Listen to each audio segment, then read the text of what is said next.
Good afternoon, and in some cases, good morning. I'm Trudy Murata, a volunteer community ambassador with AARP Virginia. And from our earliest beginnings, AARP has championed lifelong learning. That's why AARP is thrilled to be collaborating with Lifetime Learning Institute of Northern Virginia to bring our AARP members a sampling of the rich programs offered by them each semester. For more than 60 years, AARP has been a wise friend and a fierce defender, helping individuals to ensure that their money, health, and happiness live as long as they do. And AARP has earned this reputation as a friend and defender through trusted information, tools, and advocacy designed to protect the health and financial security of older Americans and empower them to choose how they live as they age. And by promising to act as this friend and defender, AARP is helping people who are 50 plus and their families feel confident, in control, and secure as they age. So as this friend and defender in your corner, AARP helps you protect yourself and your loved ones from fraud and scams through our Fraud Watch Network program. Get healthy and stay healthy, care for loved ones, make connections, plan a trip, learn new technology, attend a class, and have fun like what we're doing here today with the Lifetime Learning Institute of Northern Virginia. So I hope you'll continue to take advantage of these opportunities and more. And now I'll turn the program over to Patty to share with you a little bit more about what the Lifetime Learning Institute of Northern Virginia is all about. Patty, go ahead. Thank you very much, Trudy. I'm Patty Volz. I'm currently the president of the Lifetime Learning Institute of NOVA. We're a small independent lifetime learning group, which is affiliated with the NOVA Community College. That in of itself is a little bit unusual. NOVA Community College is the second largest community college in the United States. So they offer us classroom space, and in return, we offer them support to the college in terms of their emergency fund, their emergency food fund, scholarships, and things like that. For an annual fee of $125, our members are able to participate in approximately 130 classes per year, as well as special interest groups, which range from photography to book clubs to bridge to tabletop games. We also offer committees which sponsor one-day or multi-trip trips throughout the United States or even overseas. And we offer 9 forums, which are open to the general public. These forums are typically things of interest to a greater number of people than just a class. For instance, we had the grandson of someone who served on Alcatraz, who gave us a forum on what his grandfather experienced as one of the guards on Alcatraz. That was very, very special. As I said, our fee is a one-time fee of $125. And our classes run from philosophy to science to art, and just about everything in between. We also solicit instructors from all over the United States. So if you happen to be listening in and you are an instructor who would love to give us a class, I urge you to go to our website at lli.nova.org, which Trudy will be posting in the chat box. And at the very top, you'll see a banner that says proposals. And please fill one out, and we'd love to have you give us a Zoom or in-person class. And with that, I will turn it back over to Debbie to introduce our speaker. Hi, I'm Debbie Cohen, and I'm an LLI board member. Our panelists today are Joanne Cohen and Katie Caron, Caron, and they will share stories on how tapping into their creativity after traumatic events changed their lives and their perspectives. Joanne is a retired consultant and trainer and a current board member of the Brain Injury Hope Foundation in Colorado. She has spoken at conferences, facilitated seminars, and written a book called Getting Hit, Getting Up, Moving Beyond My Journey Through Brain Injury. Katie is an artist and educator. She will share her Neuron Forest collaboration with the Center for Bioethics at the University of Colorado and discuss other bodies of her impressive and powerful work. Please put your questions in the chat box during the presentation. At the end, we will answer those questions and open the mics for other questions that you may have. Joanne, take it away. Thank you. Thank you for inviting us and welcome from Littleton, Colorado. We're very happy to be here today. So many survivors of trauma and other life challenges say that their trauma made them more creative than before their challenging events. And they become great artists, a writer of cookbooks and recipes, and they learn how to draw from the right side of their brain, play piano, do things they never did before. They used creativity to promote their healing. So creativity is the use of imagination or original ideas in the production of creative work. So today, we are going to explore how Katie and I have used our inventive nature to help heal ourselves and share our artistry with you. We both had broken bodies, we both had brain injuries, and we both experienced what could have been a near-death experience. For us, it was like the rising of the phoenix. I had the honor and privilege of meeting Katie at the rec center here in Littleton, where we both go to swim, to do rehab in the rehab pool, and we have wonderful conversations in the hot tub that led us here today. And even when we swim, even today, I went to the pool at 8, and there was Katie, and we looked at each other and just smiled and said we both had to just come here and do our swimming. It helps get our creative juices flowing when we swim. So like Debbie introduced me, and you'll learn a little bit more about me as Katie is going to moderate this part of the program and then turn it back to me. So Katie?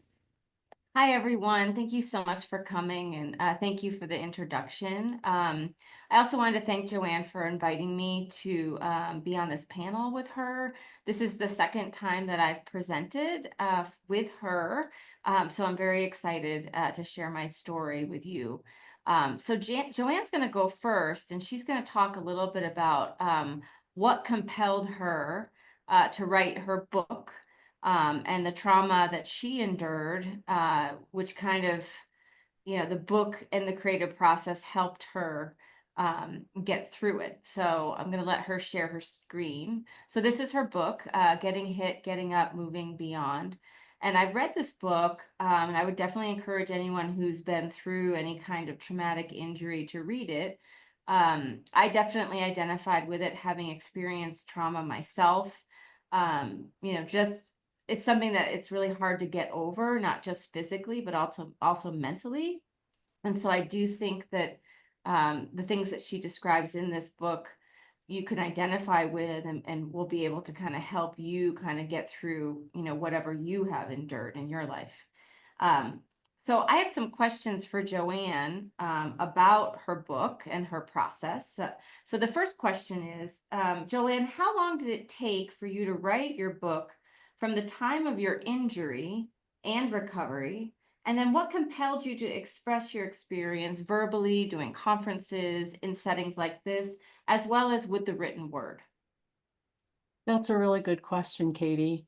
My first talk, actually, what happened, and it's in the first chapter of the book, which was very difficult for me to write because it gave the context for the whole book. My book coach insisted that I actually told all the details of a horrific accident that I experienced getting hit by a cement truck in the Bahamas in 1992. And so I'll leave it at that. But I decided, I'm in the hospital in traction, and I decided that I wanted to do a speech about my experience. So I did what, and that's where you take yourself outside yourself and you're watching yourself as you go through the process. And that helped me through very gruesome, painful times. I was in the hospital for 3.5 weeks, in traction for 2.5 weeks, and then another week. And then it took a year-long recovery to walk again. And then things were happening with my brain I didn't even understand. Nobody really talked about brain injury in 1992. Not like it's a commonplace today. You know, you hear about it with football players and in the movies and kids and all of that. But back then, it was the doctor said, "Oh, you have a concussion, you'll get over it." Well, concussion is brain injury, and I didn't get over it. And I got to a point, a very dark time in my life, about 10 weeks, 10 months out, where I literally did not want to. I don't know why my camera just flipped off. There we go. Where I literally did not want to be here. Not that I was going to do anything about it, but I actually worked with a clinical psychologist and a spiritual teacher who really held the container for me to go and do the deep work and the healing that was required to really get back into my life. So 7 months out, I wrote a speech, and I was thinking about it during those painful hours at night, when it was just pretty awful. And I came up with a title, Getting Hit, Getting Up. And so 7 months out, I did a speech. There were over 100 people, family, friends, and people at a church group that I had been part of at the time. And I did that speech.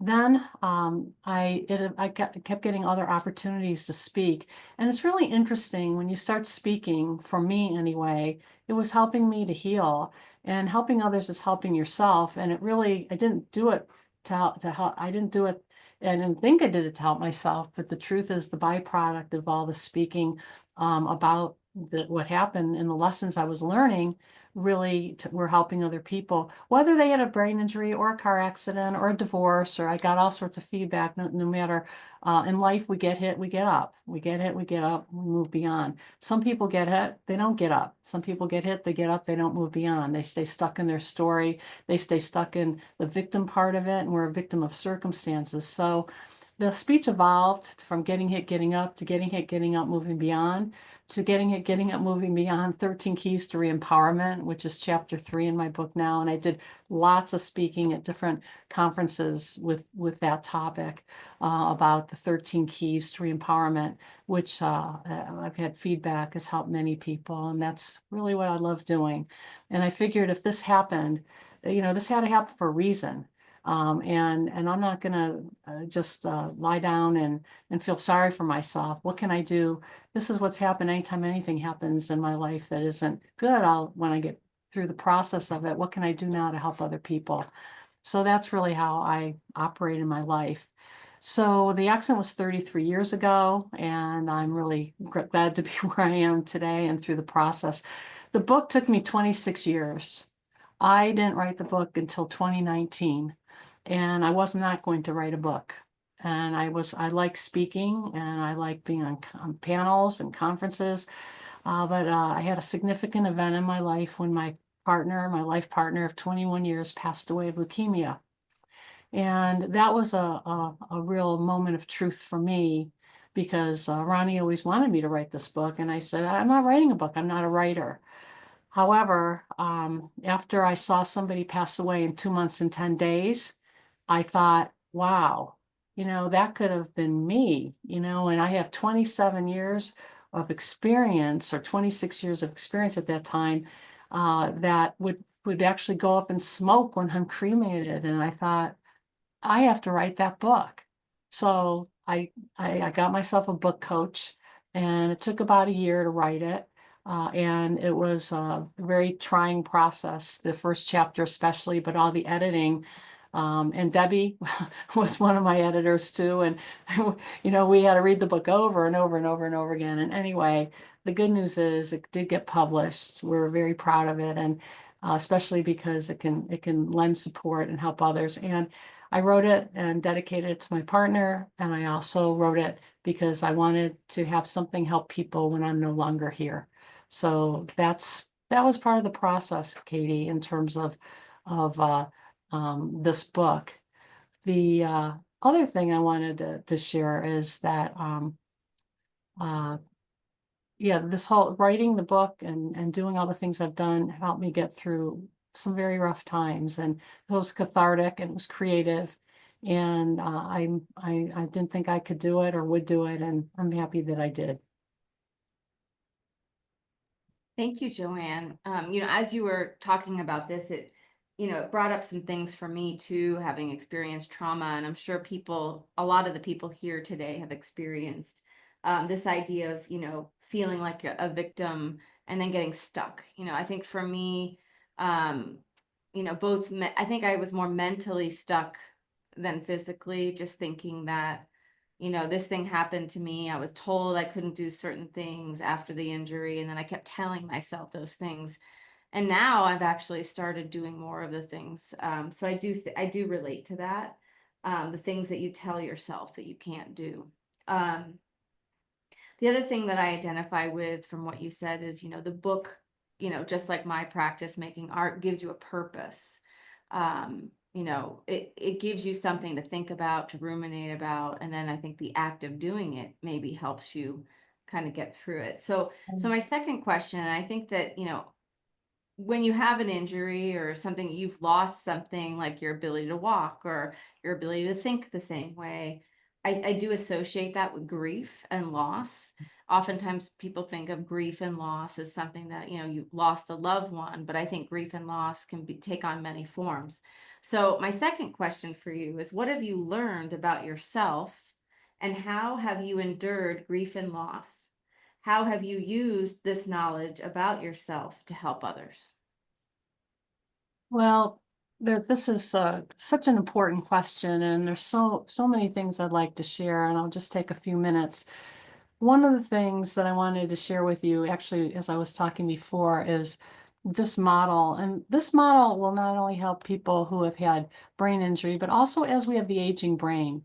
For all of us who are finding we go into a room and all of a sudden we don't know what we went to that room for, or we put our keys somewhere else so we can't find them, or all the various things that happen. And this is called the reserve model. And as you can see, that a healthy brain has all these reserves here. And to live your life, you have cognitive, emotional, and physical demands. And when you have post-traumatic brain injury, when you have a brain that's been brain damaged, been injured, whatever, whether it's through a traumatic brain injury as mine or an acquired brain injury such as Parkinson's and MS and strokes, etc., we don't have very many reserves. And we have a lot of grief around this. When you talk about grief, it just hit me as you were talking about it that I wanted to show this model, that we want to be like this over here on the left. And the truth is, our brains are like what you see here on the right. It takes all of this whole pie, this energy pie, to live our lives cognitively, emotionally, physically, and we have smaller reserves. And then if we overdo it and we blow out our reserves, it could take 2 weeks before we start functioning well again cognitively. So this was an aha moment for me when I was first introduced to this model by Mary Lou Asimovic, who was in Boulder and wrote a book also. And it was an aha moment. And it also helped me explain to my friends who didn't understand and kept saying, well, that happens to me too.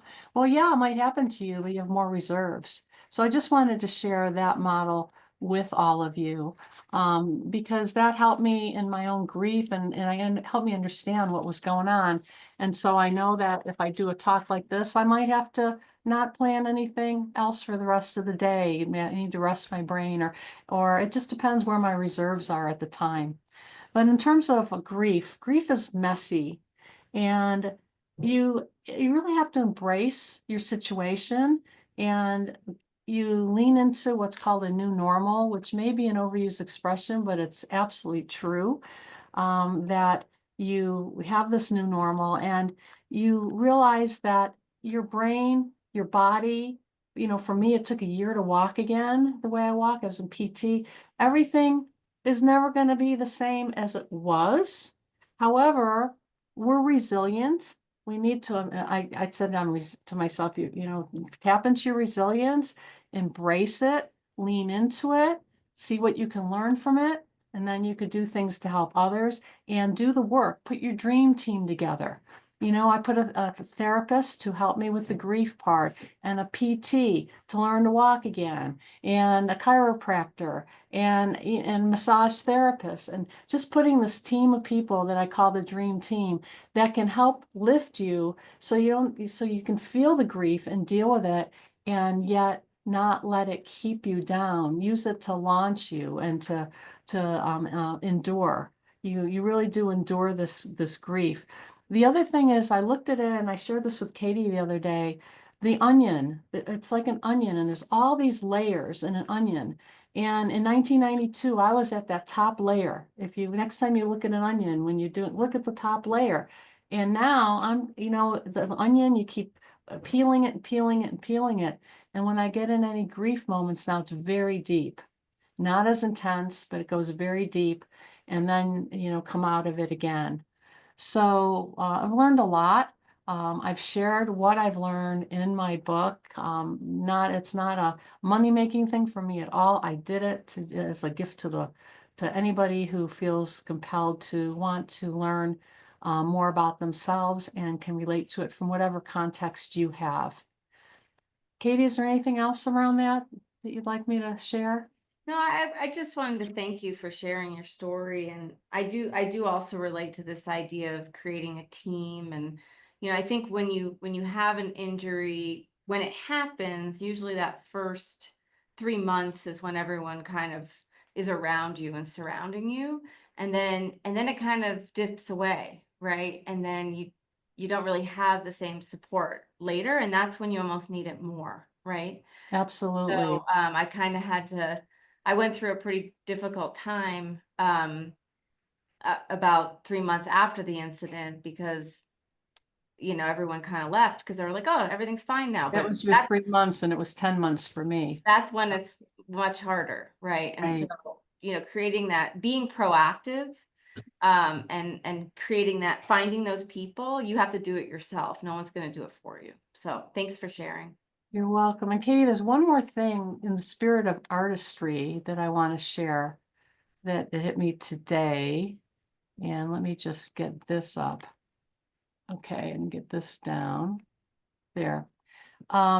This is a painting that I had got myself. The other thing about my brain injuries and going back to corporate, I learned that I took jobs that were too big for my cognitive functioning. I took jobs based on who I was before the brain injuries, not who I was at that time.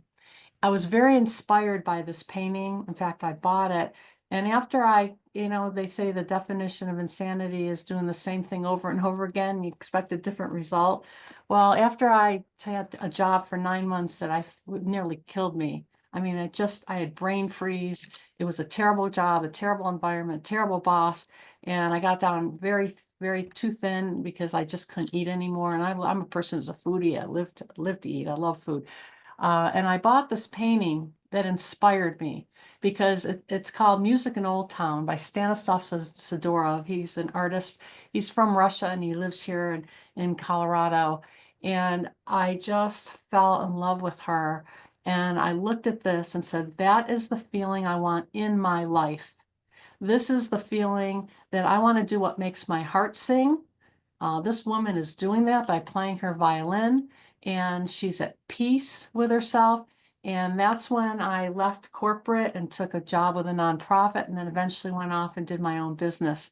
And to get that feeling, in fact, I worked with a group of human resource professionals who were out of work, and I designed a workshop called The Artistry of Job Search, and using this painting as an inspiration for them. And it was really important for them and important for me. So I just wanted to share that too, moving into working now with you and pivoting to you now, Katie, as the artist. And I don't know if I ever shared that painting with you, but it's just stunning. Yeah, I love that you shared, that you saw peace within yourself in that painting, and I think that, as I share the work that I'm going to share with all of you, I mean, this work I made for myself, to heal, but then of course it affects others. So I'm excited to share what I have. So, Should I share my Katie, screen? oh, go ahead. I was going to have you start with your Neuron Forest video, and it's an overview of the kind of work that you make and to provide the context for everything you're going to talk about moving forward.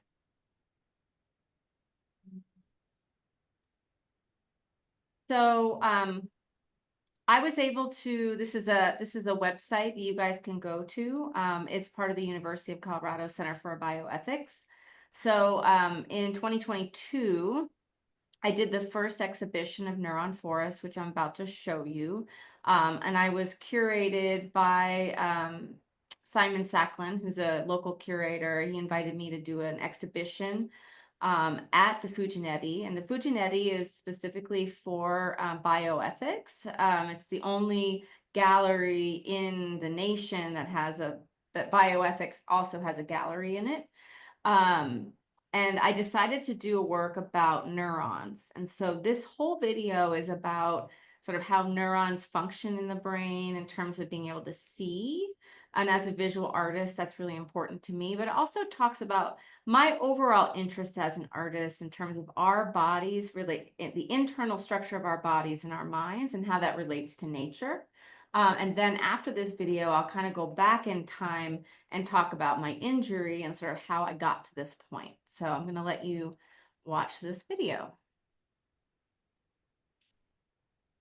All things that move, water, energy, thought pattern, traffic, have the same flow structure. This is one of the beauties of nature, is these beautifully intricate branching structures. But why are they in all of these systems? Neuron forest is essentially a cross-section of the optic nerve. I saw pictures of this years ago, and I just became obsessed with the shapes and the forms and the patterns. And I was like, that's it. I have to make that. It has to be real. I want to make a life-size neuron made of fiberglass. So that's like a problem I've created to solve, right? I mean, that's the creative process. It's not always fun. It's very stressful, but I love it. I love problem solving. And there's a little bit of like obsession with getting that material to do what you want it to do because it's so temperamental. And there's a little bit of pleasure in that and a lot of pain. There's a lot of pain. I think that the physical nature of making sculpture is integral to my personality. You know, like I'm a kinesthetic learner. I'm a kinesthetic person. I need to be doing things physically because I think it makes me happier. And art, it's all about freedom. You know, if you're too tied to material, how is that restricting your creative freedom? I've never worked with fiberglass before. I decided to start working with epoxy resin and fiberglass instead of clay because it's stronger. And so this allows me to work larger. I can still bring in the techniques of ceramics and craftsmanship that are sort of my background and then see where that takes me. I have a little bit of a fascination with experimentation and invention and a little bit of ADHD maybe too. So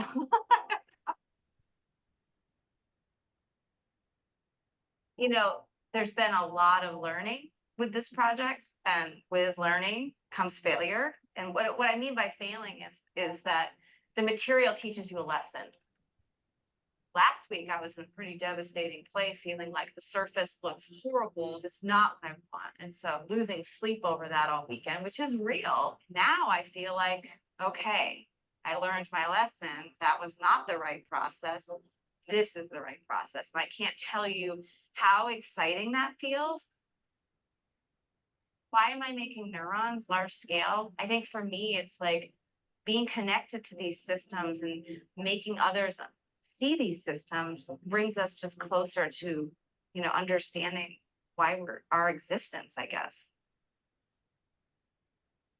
So this is an actual ophthalmologist's image of an optic nerve. It's printed through the press onto this special Caraflex porcelain paper, which then has special ink that I created that can withstand the temperatures of the kiln.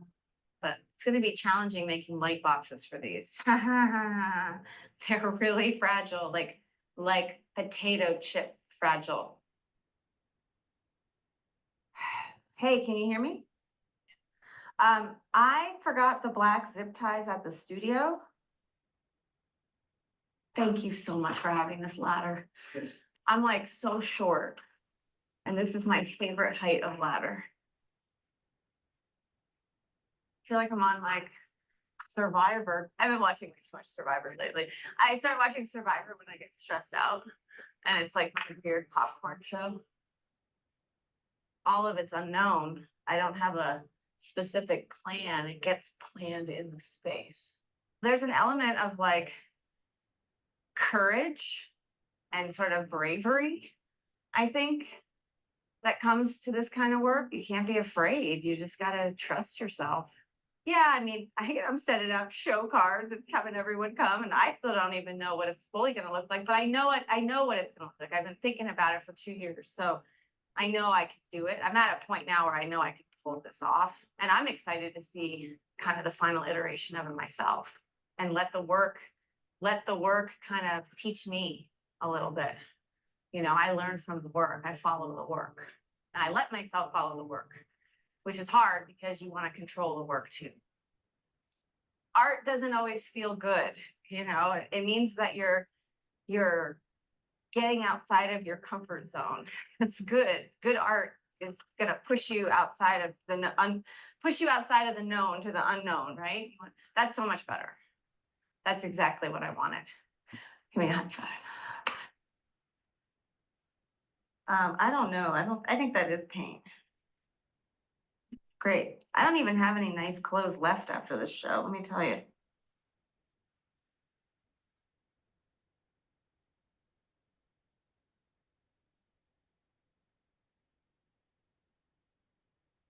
I reached out to Maureen Stabio about a year ago to try to create a partnership between the neuroanatomy department and my project.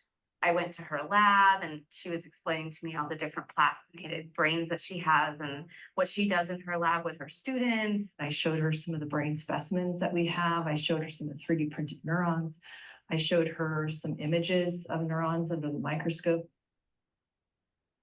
The partnership between an artist and a scientist is a win-win. And in fact, some of the earliest neuroscientists were passionate artists. An example is Santiago Ramon y Cajal, who's considered the father of neuroscience. He did some of the first discoveries of neurons, looking at them under the microscope and then drawing what he saw. I actually took his drawings and I vectorized them and then abstracted them. When I met Katie, I was so excited because she said, hey, I want to get people excited about the wonder and beauty of science and nature. Do you want to be a part of this? And I'm like, yes, this is what I try to do in the classroom. I'm very engaged and invested in trying to understand why the world is the way it is. I feel like the artist is investigating it through maybe more of an intuitive, emotive, psychological point of view. And I think that the scientist is investigating it through like an analytical, mathematical point of view. But I think we're both trying to find the same answers. I'm showing you what it looks like on the inside of your eyes. It's quite meta because I'm having a visual experience of the neurons that enable me to have a visual experience. I feel like my understanding of why my internal body structure looks just like a tree or looks just like electricity connects me to the universe. I finally made that thing that caused me that sense of wonder. I finally got there. What makes me wonder is it's quite simple. I want to know how things work. What makes me excited is when you find an unexpected pattern. You get like almost a little hint of the divine. For me, these branching structures are what sort of unites everything. It's almost like an existential religion. did I solve the problem I wanted to? Yeah, I did. I can't believe it. I can't believe that I now know how to work with fiberglass. I'm excited to see how I continue as an artist from this process.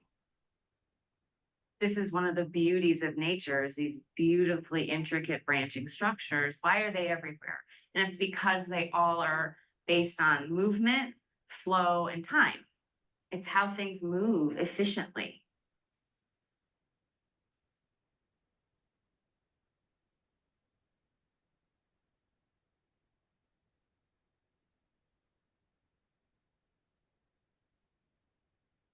Katie, that is just phenomenal. And thank you for sharing that with the group today. And can you talk to us about the injury that inspired you in this direction? Yeah, so showing you guys that piece, that was made in I started making it in 2020, and I had a really severe injury in 2009. So about 10 years, maybe, I don't know, math. So I wanted to show you kind of where I landed as an artist prior to my injury, to being able to climb ladders and working on my knees and, all of these things that, I was not going to be able to, didn't think I'd ever be able to do. And then to be able to make this kind of scale of work. So in 2000, this is my website. I'm going to show you guys some of these drawings. So in 2009, I was living in Michigan, and I had just graduated from Cranbrook Academy of Art with my master's degree, and I had just had my thesis show. And so in my mind, my expectation was, okay, I got my degree, I'm going to go off to New York, I'm going to become some kind of famous artist, right? And then about a month later, I was teaching for the Institute, and I was moving some of the walls around inside the studios, which I came to learn were not designed well for moving. And I had 3 of them fall on top of me, weighing about 900 pounds. So when Joanne talks about her experience with the cement truck and not going into the details, I kind of feel the same way about trying to remember that moment and reliving it. And I think that when you have a moment like that, you do relive it kind of your whole life. You don't get over remembering that time, especially I wasn't knocked out. So I remember the severity of the pain and the fear and the trauma. And I still think about it to this day. But these drawings, I was sent to a nursing home after my injury. I had broken my back, my spine became disconnected from my sacrum, my pelvis was shattered, and then I also had a brain injury. And so I had to move into a nursing home, and I was in my early 30s at the time. No, I wasn't even 30. I think I was 28. So I was the youngest person in the nursing home, and never thought I would be in a nursing home that young. And I had to be there because I couldn't walk, and my husband couldn't take care of me because he had to keep working. So when I was there, I was on a lot of medication, intense drugs, so to the point where I couldn't read. I could only watch TV. And so I had a friend from the Cranbrook Art Museum come over one day, and she had this paper that was really fragile. It's called glassine.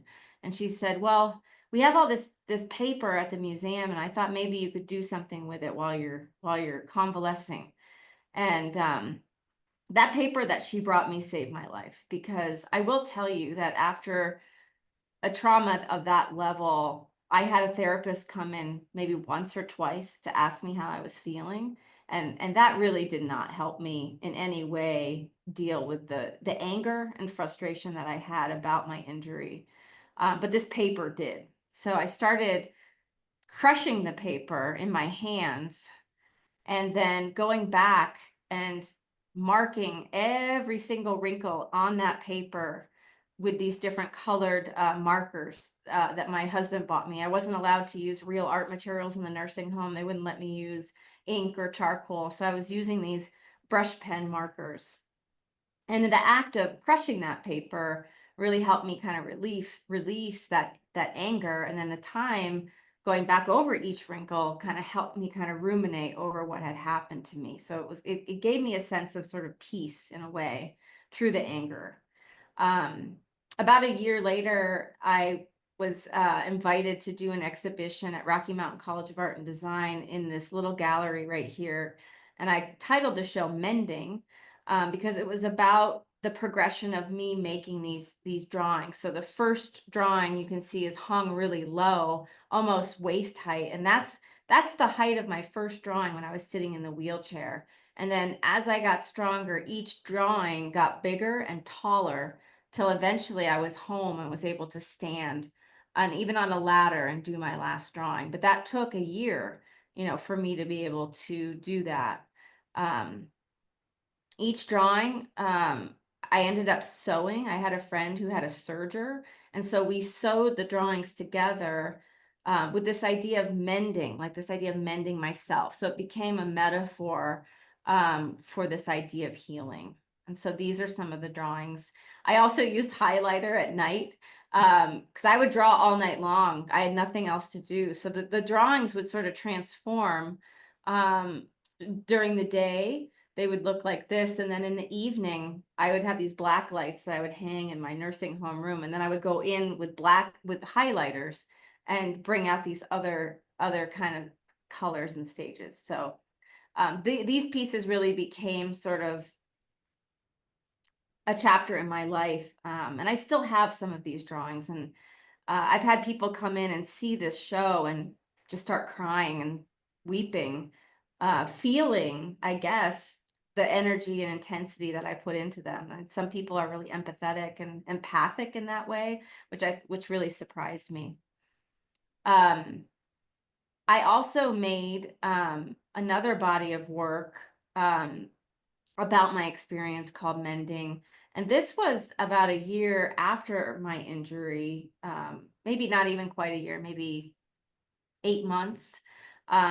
I'd gotten into doing a lot of animation when I was in graduate school. So I decided to do an animation sort of documenting my experience so that, each one of these little boxes represents my head. And if you peep inside of each one of these boxes, like this viewer is doing here, you can kind of see different things in each box. And so one box had all the medication I was taking. Another box showed different parts of the animation in real time.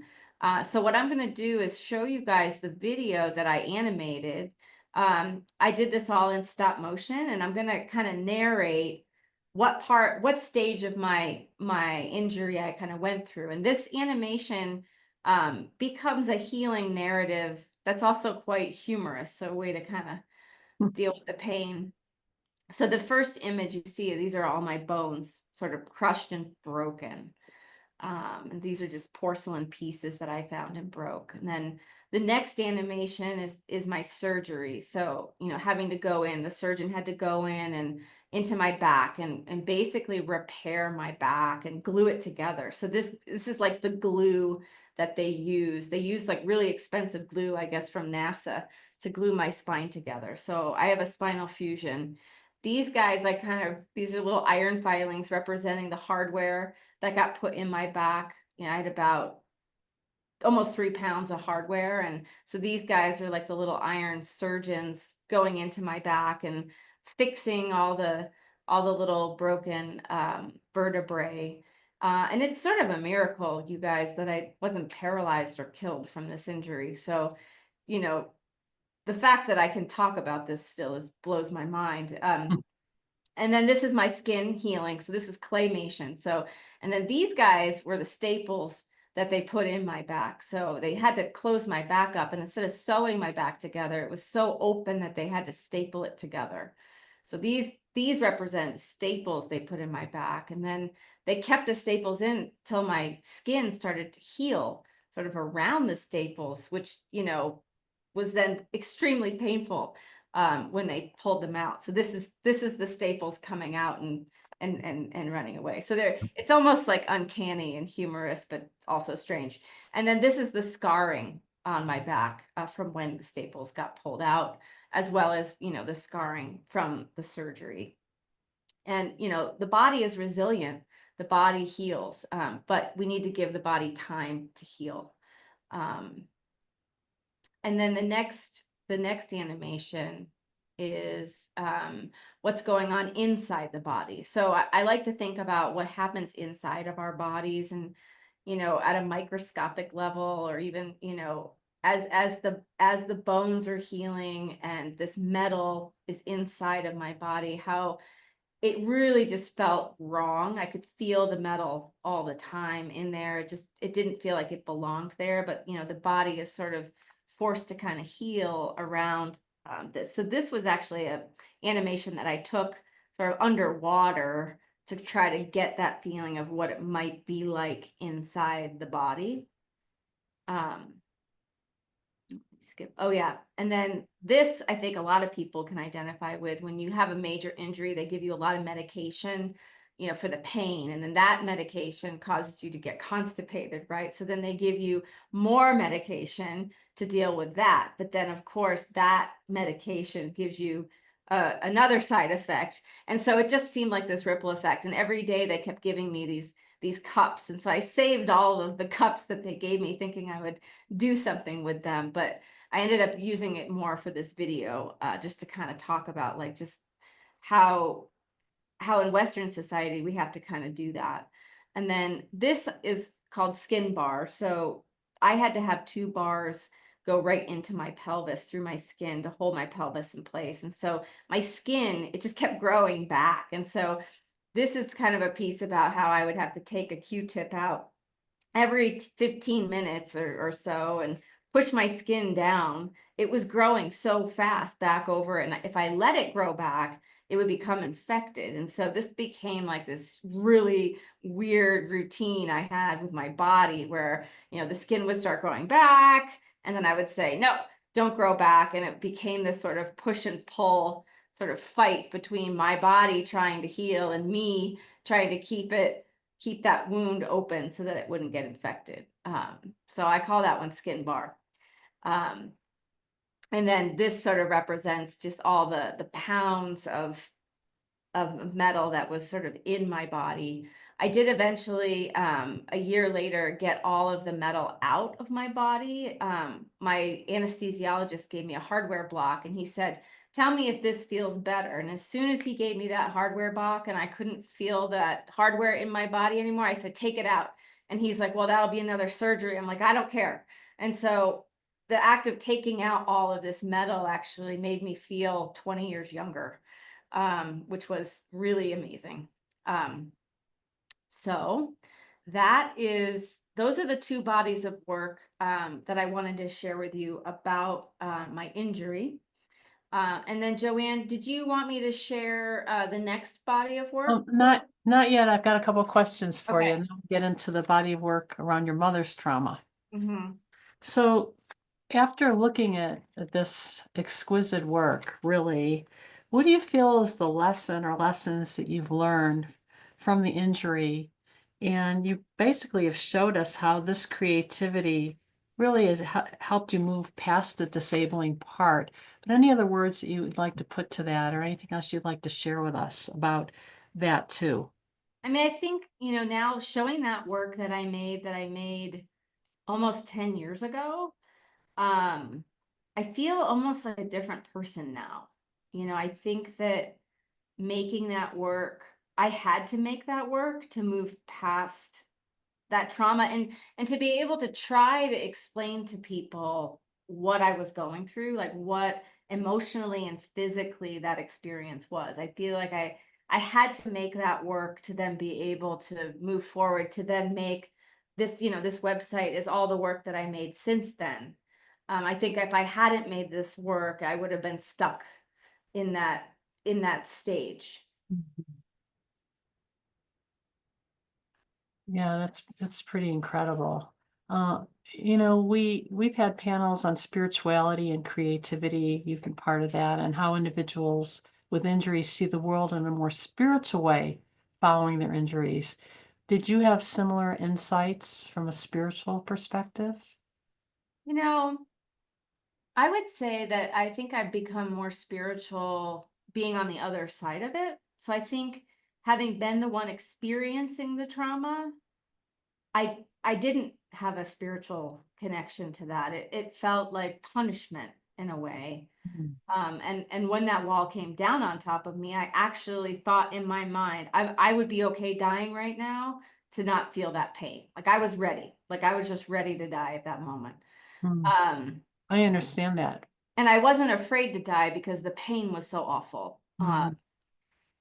Now I think I'm becoming a little bit more spiritual when I'm on the other side of it, watching a loved one in that trauma. So watching my mother be in not a similar place to me, and seeing where she's at, I think has made me sort of maybe become more in touch with the present moment and Mm. appreciating that moment and trying not to think about the past and the future.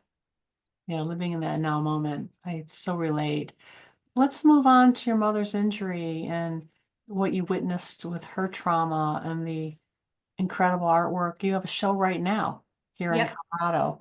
So why don't you talk to us about this newest, latest, and greatest show and show us what you came up with to Okay. help you cope and deal with your mom and what her So experience. Um, these are some slides I wanted to show you guys about my current show. And I'm just kind of going through them just so you can see them. And then I wanted to talk about the show itself. So I have a show up right now called The Anatomy of Nature. It's up through May 31st. So you can see here, May 31st. And it's in at Plinth Gallery, which is in Brighton, on Brighton Boulevard in Denver. So I'll be giving an artist talk on May 24th from 1 to 2 if you wanted to stop by. And then the gallery is also open Thursday, Friday, Saturday from noon to 5. So this exhibition right here, Anatomy of Nature, um, a lot of it is it's some work that I made prior to my mother's injury, but the newest work that you're seeing right in front of you is very much about, the trauma that my mother went through. Um, so about a year ago today, I mean, a little bit, I think she fell in May. My mother fell and broke her hip. She didn't know she had broken her hip and her leg was swelling up. So they took her to the emergency room. And then she ended up in the ICU and they ended up doing hip surgery on her. And she did fine through the hip surgery, but the day after she started having an allergic reaction to the pain meds, which I actually experienced when I was in the ICU. I was also allergic to some of the pain meds, Dilaudid, that they were giving her. And so she was throwing up blood and it was really bad. And um I don't know what nurse thought it was a good idea, but they laid her down on her back to do a scan of her stomach and she aspirated and all that fluid went into her lungs and she went into cardiac arrest. And at that moment she almost died. They were able to resuscitate her. But I got a call from the hospital pretty much the next day saying, your mother is in the ICU. You should really come and see her. And I was like, well, they said she's stable. And I said, okay, well, she's stable. Do you really think I need to come? And they're like, yes.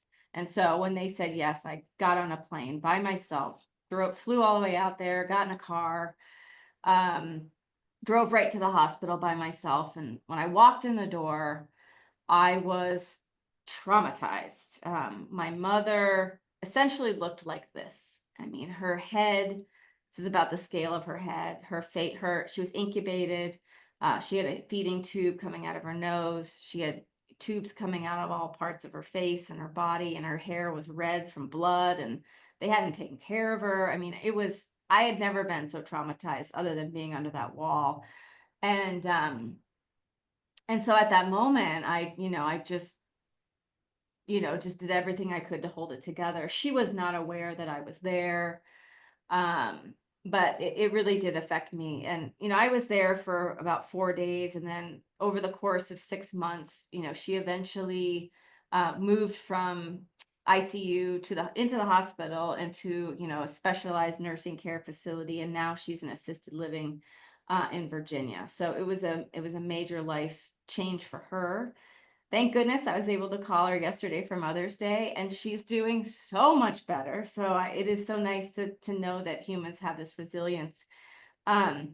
But in order for me to kind of understand and get over that sort of trauma of seeing her like this, I started reading a book, this book right here. I went to the library and I was trying to understand what aspiration was, which is what had happened to her. And what aspiration is it's, it's when something goes down the wrong tube. We talk about that all the time.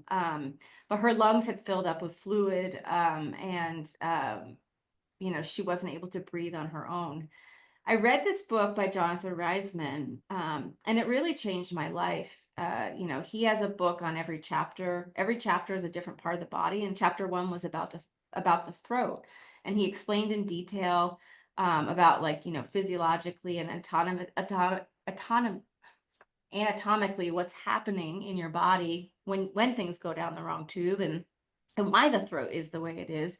And he described it in such a metaphoric way. And also, he's a doctor, and he was only able to write this book because of COVID.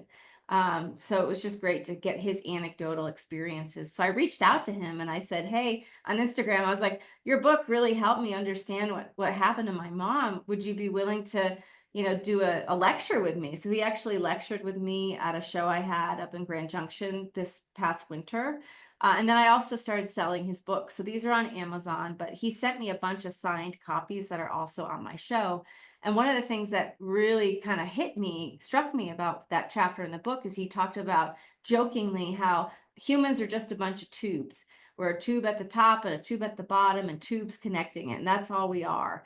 And so I started making this work about basically riffing off of what he said about how we are just a bunch of tubes. And just how invasive it is when you see loved ones and people that you love with tubes crammed into them as a way to save their lives, but it's also really invasive and it also feels really inhuman. So this body of work kind of grew out of me sort of trying to understand what happened to my mother. So that's it. Have you showed this to your mother? I need to, I think, go there and explain it to her. When I send her this picture and I say, hey, Mom, that's you. She's like, what are you talking about? She I'm sure thinks she I'm does. totally crazy. But she doesn't remember even me being there. I mean, Right. that's what it's like being on the other side of trauma. When you are the loved one, trying to help and care for someone, and there's nothing you can do, and there's a helplessness and a trauma to that side of it as well. Absolutely. So, Katie, how has your expressiveness changed your view of the world and the concept of disability? Well, I have to say that having been disabled for almost a year, in a wheelchair and a walker, watching my mother's recovery from being in a wheelchair and now in a walker, I have just so much more empathy for anyone who's endured any type of disability, whether they were born with it or, whether it's something that they, had something that happened to them. And I think that what always strikes me is that, we're all the same. We're people. And I think that once someone becomes disabled, people think Mhm. less of them or they can't do the same amount. I work with a lot of students that are blind and they're perfectly capable and they want to be treated like everyone else. Right. And I think that was something that I was really angry about. Obviously, I was young and I was able to heal and I was able to, work out and get in the gym and do what I needed to do to maintain. But, some people who are older, like my mother, I mean, I can't believe she's walking. It's taken her a year, Mhm. to get to that point. So, Right. It's interesting that you say that because anytime I walk past anybody that's in a wheelchair, because I was in one, I just send a healing energy, prayers, whatever. When I see people walking with limps, because I was told I'd have a limp the rest of my life, which of course I said that's not the truth about me. And I worked 6 more months in physical therapy. So nobody would even know it now, but it does change your view of the world when you've been on the inside of this whole thing, and gives you more compassion, empathy, caring. and also makes you pretty angry when people mock people who have disabilities. Yeah. Well, and also just, making things accessible for people is extremely important. And, the more that we can make things accessible, the better. You're right. So what are you most proud of in terms of your own creativity and your own healing? What are you most proud of? I guess I'm most proud of not giving up, Mhm. because I think it's hard enough to be an artist. Artists are not supported by our culture. Mhm. I make a lot of work that doesn't sell, like nobody buys it, but I don't give up. I keep making work. I made work that helped me get through, and I want to continue to be making work and be a role model for my students. And you sure are doing that. Well, thank you for the inspiration here. And we'd like to open it up to the rest of you now. And if you would be willing to show us your faces, we're looking at a bunch of black boxes. We'd be happy to look at you. And also, if you'd like to unmute and talk to us. Debbie, did you see any? I didn't see anything in the chat. I think people were just enamored with what you just shared. It's a lot to process. And what you've put together in terms of your life work, which really came out of a terrible incident. And this is the silver lining, and you get to share it with the world. Just as my accident and the accidents I've had have been horrific, and yet there's silver linings, because you and I wouldn't be sitting here today talking to this wonderful group if these things didn't happen to us. So we'd like to ask if you have any questions. There's one here in the chat, Katie, from Catherine C. Do you feel that your background as an artist led you to create new creative works as a recovery mechanism? And then there's one to me, I'll answer after we get to yours. So I would say absolutely. I mean, having just spent 2 full years full time getting my master's degree, my brain was like in production mode in terms of art making. And so the actual act of having to slow down and do drawings actually was really peaceful to me. And yeah, and I do think because I had dedicated all that time prior to my artist practice, that became sort of my release. But prior to my injury, I had never made work that was art therapy. This was very different. And ever since this injury, I tend to now make work that does become somewhat therapeutic or communicative of something that I'm going through. Before that, I didn't make work. At least I wasn't aware that I made work for that reason. Right. Thanks, Katie. The question for me is, any suggestions, and this could be for you too, Katie, any suggestions for creative outlets for folks whose trauma isn't due to a single incident? Any suggested creative outlets for folks? My trauma, I've had multiple incidents that I didn't even share with you. I fell downstairs 2 years ago. And I'm really lucky. I'm like a cat with 9 lives. I'm really lucky to be here. But I don't know. I think creative outlets, some people write poetry. Some people get involved in art. Some people, get involved in physical, fitness. For me, swimming is extremely important. A day that I swim is a better day. And I process that way. Some of my colleagues and friends who have had multiple incidents jog, run. Katie, what else would you like to add? And I'm going to close my door here. I would just say I thought what was interesting about your question was that it wasn't a single incident. Like maybe life in general is traumatic. I think we're living in a time that is traumatic. I just started reading this book by Jane Goodall, which has actually been really helpful to me, called Hope. And it's about trying to find hope living in these difficult times that we live in. And so I would say, even if it wasn't one single trauma, life is hard. We're all, I think grief and loss is something that everyone experiences in life.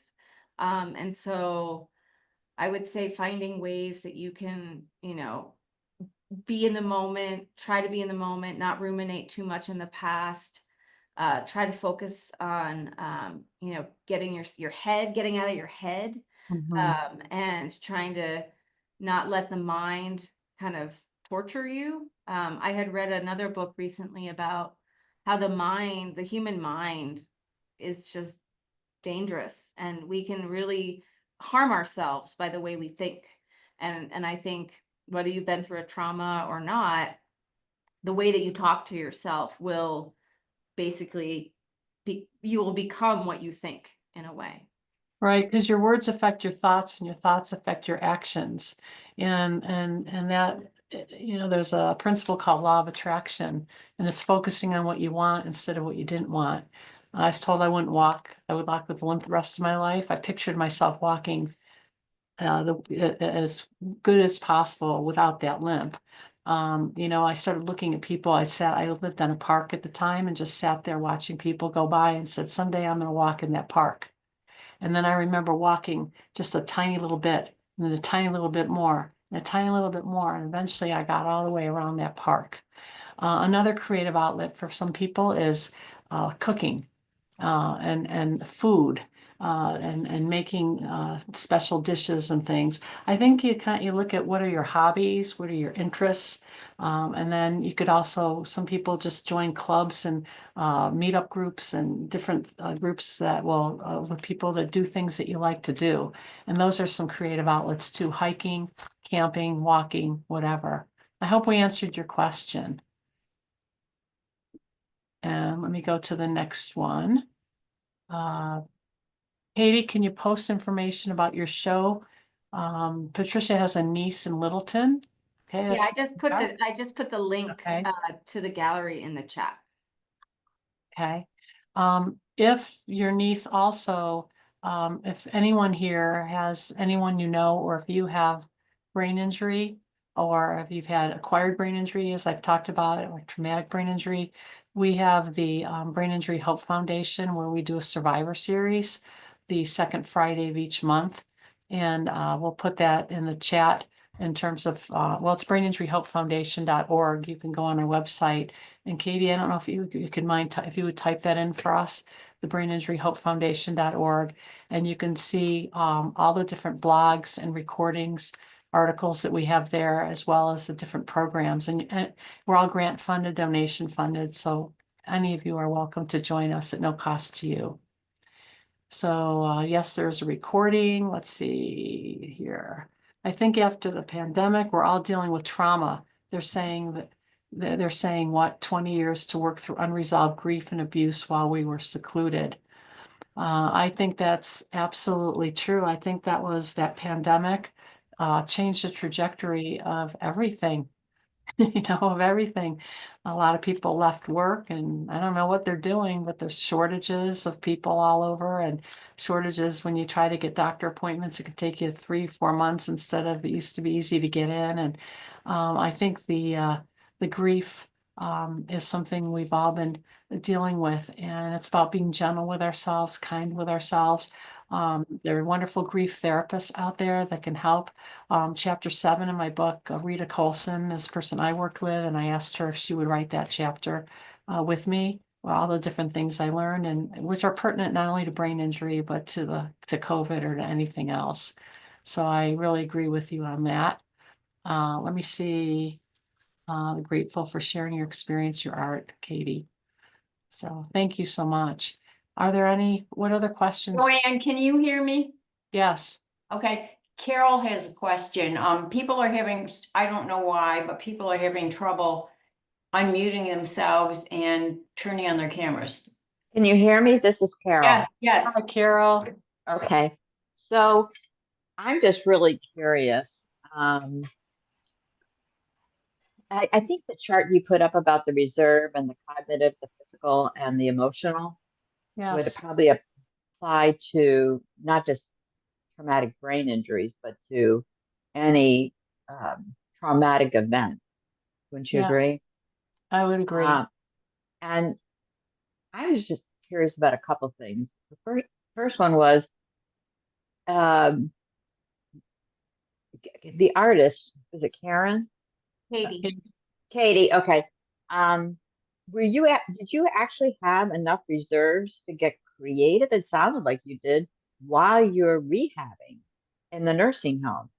Yeah, I Maybe mean, you were bored. I mean, I was, well, I mean, like I said, they had me on, like, I was on the craziest pain meds. I think I was oh on wow. opioids, major opioids. I mean, and Mhm. I'm glad I was, because that pain, it was so severe. Um, but yeah, I had so much time and I couldn't read, and you can only watch shows for so long that the act of just putting pen to paper and just kind of getting lost in it and just being in the moment, I was able Okay. to do that. So it seems like that fed you. And so the question is, did it take away from your reserves or did it give you more reserves? No, it definitely gave me more because it helped me get over my anger. I was so angry, Yeah. so angry. I was just wondering if you had the reserves. Apparently you did to be able to even create. So you must have gotten to a point where there was enough medication in you to kind of take the edge off of the pain a little bit. And Yeah, then I was in my you're kind wheelchair. of, yeah, and it kind of makes you kind of loopy too. So you're relaxed. I mean, you could create with no inhibitions and Yeah, I mean, I've never been that relaxed in my life. and you hope never to be again. The Right. Yeah, question is yeah, a it little was a bit more. different, it was, I don't know if I could make work like that now. I would have to have a lot of time and patience. I certainly don't have either right now in my Well, life. that's why they call it wine. What is it? Right. Sip and paint. You know. Right. Right. um, Carol, the there's other, just one more thing. There's an adrenaline, in this creative process, there's this adrenaline. And I know for me, doing that first speech 7 months out and then getting up and doing it, there's this adrenaline that just kept me there and being able to do it. Afterwards is when I crashed or I had to really rest and take care of myself. At that time, didn't even know what was going on or why it was happening. So once you have that model in your mind and you go, oh, that's why, okay, time to rest. I have another question. The second question was on the more darker side. Um, how did you? I mean, I, Katie was saying how when this stuff was on top of her, the walls that had fallen on her, she just wished the pain would go away, including Right. even accepting the aspect that this could be the end of her life. And that's certainly understandable because pain is so uh, in your face. The question I have is that how did you get over like a tipping point where you've decided, um, maybe for you, Joanne, you mentioned it at one time, you're like, do you even want to be here? And I was Right. thinking that that would be me. I mean, um, what what brought you to the positive side to say, this is just now, in a year or 2 years, I'll be walking in the park. I could do this. I mean, Yeah. It's what reserves did you have to come up with that? well, it was tough, I'll tell you. I was in the Grand Exuma in the Bahamas, which was a remote island, and I mean, it was very frightening. I couldn't, I was so badly injured and I had to be, they put me in a back of a pickup truck, ba-boom, ba-boom, with a hip that was shattered. And, finally I get air flown home. I had an air ambulance policy. By the way, Mhm. folks, the best thing I ever had in my life is why I'm here, because an air ambulance came and rescued me from the worst hospital in the world in the Bahamas and brought me home. And so I was in a Lear jet in agony the whole time. I think inside, I had to go deep inside. And at that point, I was in each moment, like Katie said, and all I wanted to do was get in the hospital and have them put me out. And at that time, and I just thought of this, Katie, when you said it, when they did that, and my mom flew back in, I had friends there, so everybody saw me, and at that point, if I didn't wake up again, it would have been okay because it was that bad. And then on the other side of the surgery, it was even worse. Yeah. So I think for me, it was the support I had. People, the flowers that were all around me that people send, and knowing I was going to do the speech, knowing I was going to do that speech as soon as I could walk and do it, which was 7 months out, that helped me to have a goal because I'm goal oriented. So like looking out here and where I'm going, what I'm quote walking to, which was being able to walk, is what really helped me, and each being in the now moment. And also knowing that we're human beings, and I was a human doing all the time. And this time gave me time to be and to really go deep within myself. Katie, what about you? Well, I think for me, I was in I think it was really hard for me to come back to Colorado after having gone to grad school. And like now I'm back. I've totally changed as a person from being in grad school. I've grown so much, but now I'm in the same house doing this, and now I can't even walk, so it was really depressing for me. That was probably the lowest I've ever been, was that 6 months. But luckily my mentor, she's like, you know what? I bet you could still teach. And I was like, I don't know. And she's like, she got me, I had a driver and I had a walker, and she got me an assistant. It was my first teaching job, was that semester at Rocky Mountain College of Art and Design. And I think if she hadn't given me that reason to get out and interact, and I think I would have fallen into a pretty dark depression. Yes. Yeah. And so that was a lifeline for me. And man, the students thought I was awesome because I was still on like drugs. So I was like, yeah, everything you're doing is great. Yeah. But I ended up making my second body of work that winter, which was much harder to make, the animation, those boxes, because that wasn't just about being in the moment and spending time. That was actually about like, how can I be an artist again? Like, can I still be an artist after everything I went through? So, Well, And thank I you think very much. yeah, those are wonderful questions, Carol. Thank you. And I think there's a common thread, Katie, between you and me, in that we each had this lifeline. We had this goal. For me, it was doing that speech, that 7 months out, to talk about the experience and then get all the feedback that I got from it. And then for you, having people bring the artwork, the things that you needed to do artwork in the nursing home, and then people encouraging you to go back and teach. So I think that's what really helped both of us to get through a very trying time in our lives. That was excellent, Carol. What other questions do you have?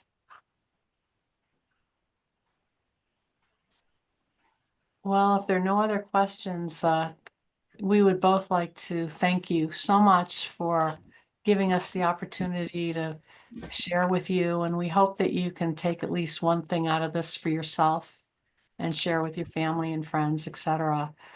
Debbie, thanks for approaching me on this program and to do this. And Katie, we'll have many more hot tub conversations and many more presentations to do together. Again, thank you for partnering with me on this. yeah, I want to thank everyone for letting me share my story. It's really personal. And, I hope that something that I said resonates with you. I will say that I've learned to manage my expectations in life. And if it wasn't for that injury, I don't think I would have learned that. Yeah, absolutely. Well, I'm on gonna behalf back- of, Patty has go something ahead, to say. Joanne. No, I was going to turn this back to you and Debbie. Well, thank you. I jumped in your boat. On behalf of LLI and AARP, I'd really like to thank both of you. It was very enlightening, very fascinating, and I think it has given all of us a lot to think about. Katie, you're welcome back anytime. Joanne, by now is a regular, so I know we'll see you again at some point in time. But Thank you. thanks again for a wonderful, wonderful presentation. Thank Thank you. you, Patty. I have one more thing. I want to apologize to people who can't unmute or show themselves. I have no idea why that happened because it's never happened before to me anyway. So I don't know. Carol? do you No, have some- no, no, I didn't. But I am curious, were you able to see, obviously you were able to hear me. Were you able to see me? Yes, we can see you too. Ah, I guess I was the chosen one. Okay, You were thank the you. chosen. Yeah, All right, thank you. you're welcome. Bye-bye. You guys did a great job. Thanks, everybody. Thanks again. Bye-bye. Katie, we can stay on for a minute. Are there any other programs like this? I just tuned in maybe 10 minutes ago.